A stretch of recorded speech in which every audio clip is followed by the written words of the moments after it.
ಈಗ ಇರುವಂತ ಏನು ನಾವು ಮೊದಲು ಖರ್ಚು ಮಾಡ್ತಾ ಇದ್ದು ಅದ್ರ ಮೇಲೆ ಇನ್ನು ಸ್ವಲ್ಪ ಎಕ್ಸ್ಟ್ರಾ ಖರ್ಚಾಗ್ಬೋದು. ಈಗ ನಮ್ಮ ಲೆಕ್ಕಾಚಾರದ ಪ್ರಕಾರ ಈ 3 ಆಸ್ಪತ್ರೆಗಳು ಆ, ಆ, 9 ತಿಂಗಳಿಗೆ ಸುಮಾರು 1,37,45,700 ವೆಚ್ಚ ನಮ್ಮ ಇಲಾಖೆಯಿಂದ ಭರಿಸಬೇಕಾಗ್ತದೆ ಇಸ್ಕಾನ್ ಅವರಿಗೆ. ಪೂರ್ತಿ ನಿರ್ವಹಣೆ ಮತ್ತು ತಯಾರಿಕೆ ಎಲ್ಲ ಇಸ್ಕಾನ್ ಅವರು ಮಾಡ್ತಾರೆ. ಈ 3 ಆಸ್ಪತ್ರೆಗಳು ಅವರ ಒಂದು ಸುಪತ್ತಿಗೆ ನಾವು ನೀಡಿದ್ದೇವೆ ಆಹಾರ ವಿತರಣೆ.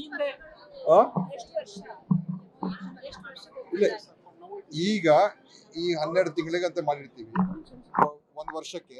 ಮತ್ತೆ ಅದನ್ನ ಎಲ್ಲ ನೋಡಿಕೊಂಡು ಮುಂದೆ ಇದನ್ನ, ಯಾಕಂದ್ರೆ ಖಂಡಿತವಾಗಿಯೂ ನಮ್ಮ ಪ್ರಕಾರ ಇದರಿಂದ ಒಳ್ಳೆಯ ಒಂದು ಆಹಾರ, ಪೌಷ್ಟಿಕಾಂಶ ಆಹಾರ ಸಿಗುವಂಥದ್ದು ಆಗ್ತದೆ. ಯಾಕಂದ್ರೆ ಎಲ್ಲ ವಿಶೇಷವಾದಂಥ ರೀತಿಯಾಗಿ ಈಗಾಗಲೇ ಹೇಳಿದಾಗೆ ಬೇರೆ ಬೇರೆ ಥರ ಬಾಣಂತಿಯರಿಗೆ ಒಂದು ಡಯಟ್ ಪ್ಲಾನ್ ಇದೆ, ಮತ್ತು ಗರ್ಭಿಣಿಯರಿಗೆ ಒಂದಿದೆ, ಮಕ್ಕಳಿಗೆ ಅವ್ರದೇ ಆದ ಪ್ರತ್ಯೇಕ ಆಹಾರದ ಒಂದು ಡಯಟ್ ಕೊಟ್ಟಿದ್ದೇವೆ, ಮತ್ತು ಸರ್ಜಿಕಲ್ ಪ್ರೊಸೀಜರ್ಸ್ ಆಗಿರ್ತಕ್ಕಂಥವ್ರಿಗೆ ಅವ್ರಿಗೊಂಥರ, ಆಮೇಲೆ ಸಾಮಾನ್ಯವಾದಂಥ ಒಂದು ಆಹಾರದ ಒಂದು ಡಯಟ್ ಪ್ಲಾನ್ ಕೊಟ್ಟಿದ್ದೇವೆ. ಅಂದರೆ ಭಾಳ ಎಲ್ಲ ಆಲೋಚನೆ ಮಾಡಿ ನಿಮಗೆ ಬೇಕಾದ್ರೆ ಪೂರ್ತಿ ಮಾಹಿತಿ ಬೇಕಾದ್ರೆ ಕೊಡ್ತೀನಿ. ಎಷ್ಟು ಪ್ರೋಟೀನ್ ಕಂಟೆಂಟ್ ಇರಬೇಕು, ಎಷ್ಟು ಕ್ಯಾಲರೀಸ್ ಇರಬೇಕು, ಎಲ್ಲವನ್ನು ಕೂಡ ಅವರು ಸ್ಪಷ್ಟವಾದಂಥ ವೈಜ್ಞಾನಿಕವಾಗಿ ಮಾಡಿರುವಂಥದ್ದು. ಅದರಿಂದ ಖಂಡಿತ ಇದು ಯಶಸ್ಸು ಸಿಗುತ್ತೆ. ಇದನ್ನು ವಿಸ್ತೀರ್ಣ ಮಾಡ್ತಕ್ಕಂಥದ್ದು ಕೂಡ ನಮ್ಮ ಉದ್ದೇಶ ಇದೆ. ಎಲ್ಲ ಅಂತ ಹೇಳಿದ್ರೆ ಪ್ರಥಮವಾಗಿ ಎಲ್ಲೆಲ್ಲಿ ಇಸ್ಕಾನ್ ಅವರು ಸೇವೆ ನೀಡ್ತಾ ಇದ್ದಾರೆ ಜಿಲ್ಲಾ ಮಟ್ಟದ ಆಸ್ಪತ್ರೆಗಳು ತೆಗೆದುಕೊಂಡು, ದೊಡ್ಡ ದೊಡ್ಡ ಆಸ್ಪತ್ರೆಗಳು, ತದನಂತರ ಮುಂದೆ ನೋಡೋಣ.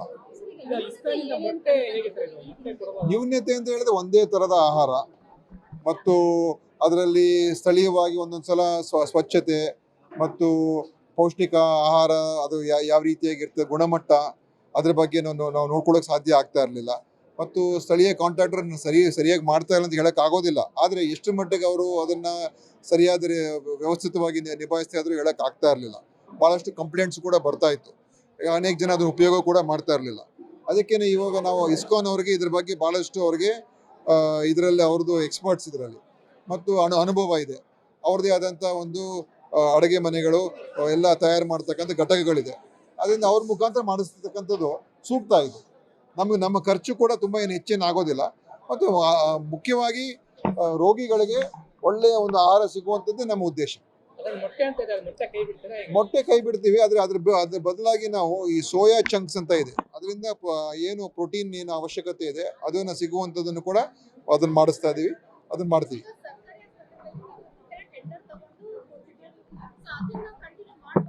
ಇಲ್ಲ, ಈಗ ನಾವು ಒಬ್ರು ಒಂದು ಕೊಡೋದು ಇನ್ನೊಂದು ಕೊಡೋದು ಮಾಡೋಕ್ಕಾಗೋದಿಲ್ಲ. ಇವ್ರ ಪೂರ್ತಿ ಜವಾಬ್ದಾರಿ ಇವ್ರದ್ದು, ನಿರ್ವಹಿಸುವಂಥ ಜವಾಬ್ದಾರಿ ಇವ್ರದ್ದು.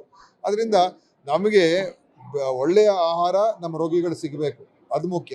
ಮತ್ತು ಅದರಲ್ಲಿ ಪೌಷ್ಟಿಕಾಂಶ ಇರಬೇಕು, ಮತ್ತು ಅದರಲ್ಲಿ ಎಲ್ಲ ರೀತಿಯ ಒಂದು ಸ್ವಚ್ಛತೆಯನ್ನು ಕಾಪಾಡಿಕೊಂಡು ವಿತರಣೆ ಕೂಡ ಚೆನ್ನಾಗಿ ನಡೀಬೇಕು. ಅದನ್ನು ಇವ್ರದೇ ಎಲ್ಲ ವಿತರಣೆನೂ ಇವ್ರದೇ, ಸಲಕರಣೆಗಳು ಇವ್ರದೇ, ಸಿಬ್ಬಂದಿ ಇವ್ರದೇ, ತಯಾರಿಕೆನೂ ಇವ್ರದೇ. ಇಸ್ಕಾನ್